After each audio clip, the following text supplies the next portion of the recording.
Sejam bem-vindos e vamos lá a mais um estudo. Quem criou o universo? Foi Deus ou foi Jesus? Foi Jesus ou o Pai que criou o universo? Em Gênesis 1, verso 1, lá diz que no princípio criou Deus os céus e a terra.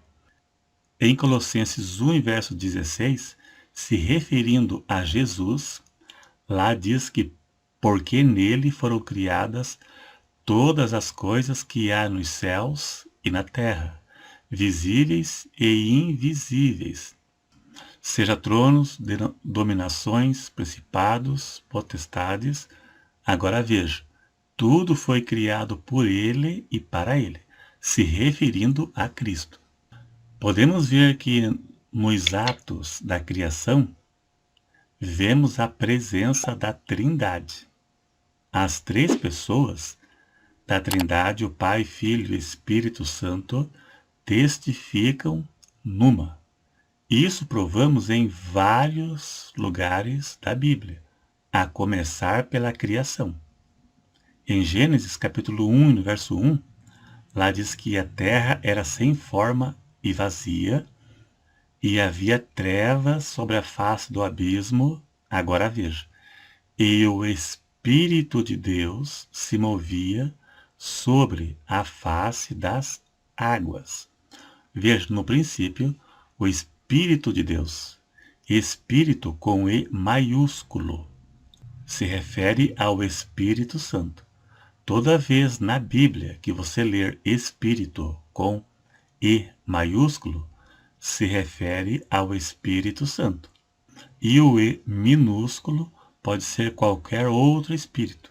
Vamos continuar vendo a ação da Trindade na criação, tanto do mundo quanto do homem. Vamos ver o que Deus disse quando foi criar o homem. Gênesis 1 e verso 26. Veja na sua tela e vamos meditar juntos. E disse Deus, Deus disse, façamos o homem à nossa imagem, façamos no plural, conforme a nossa semelhança, nossa no plural. Veja que diz façamos no plural, a nossa imagem e semelhança, nossa imagem no plural. Indica que não estava só. Isso indica que Deus não estava só na criação.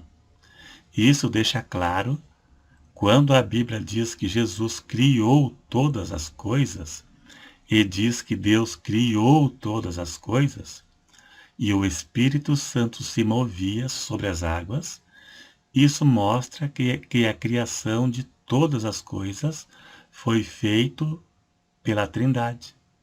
Pai e Filho estavam na criação.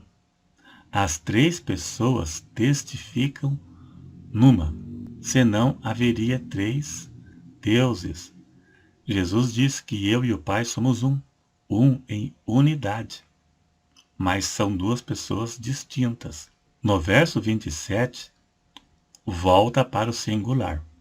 Lá diz, e criou Deus o homem à sua imagem. Veja agora no singular, criou Deus o homem sua imagem no singular. A imagem de Deus o criou no singular. Se antes, no verso 26, disse que o homem seria a nossa imagem no plural, agora diz que o homem foi feito à imagem de Deus no singular.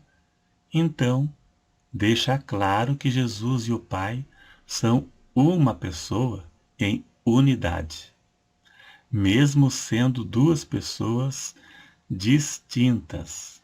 Jesus disse, eu e o Pai somos um. São duas pessoas distintas, mas são uma na sua essência. Agora vamos ver ali no episódio da confusão das línguas, na Torre de Babel, novamente veremos que Deus não estava só. Gênesis 11 e verso 5. Então desceu o Senhor para ver a cidade e a torre que os filhos dos homens edificavam. Então veja que diz que Deus desceu para ver a torre que construíam no singular, Deus no singular. Somente ele é que diz. Agora, no verso 7, se referindo ao mesmo assunto, mostra no plural. Lá diz, desçamos e confundamos ali a sua língua, para que não entenda a língua do outro. Agora está no plural. Desçamos no plural e confundamos. Eles desceram e eles confundiram. Ele não estava só. Provamos então que Jesus tem a mesma natureza de Deus Pai, sendo pessoa distinta do Pai, mas tem a mesma essência. João 1, verso 1 prova isso. Se referindo a Jesus, no princípio era o verbo é palavra. Jesus é a palavra de Deus personificada. Deus se revelou ao homem na terra através de Cristo. No princípio era o verbo, e o verbo estava com Deus, e o verbo era Deus. O verbo estava com Deus? Era o verbo Jesus. Estava com Deus, duas pessoas distintas, e o verbo era Deus, Jesus é Deus. Então, há três coisas importantes nesta passagem sobre Jesus e o Pai. A primeira, Jesus estava no princípio, ele estava presente na criação. Jesus já existia eternamente com Deus. Jesus é distinto do Pai, e ele estava com Deus. Jesus é o mesmo que Deus em sua natureza. João 1, verso 3 diz, todas as coisas foram feitas por intermédio dele, e sem ele nada do que foi feito se fez. Então, na criação, vemos o Pai, e vemos o Filho, e vemos a Trindade. Mas foi criado tudo por Deus, porque o Pai e o Filho testificam na mesma pessoa. Esta é a doutrina da Trindade, a qual a maioria dos cristãos acreditam, porque onde fala sobre a Trindade, fala de forma literal. E quem não crê na Trindade tem que distorcer textos literais da Bíblia para desviar do sentido literal, para tentar provar o contrário daquilo que a Bíblia ensina. Então é isso aí, dá um joinha se você gostou para ajudar na divulgação. Se você não é inscrito, se inscreva e até o próximo.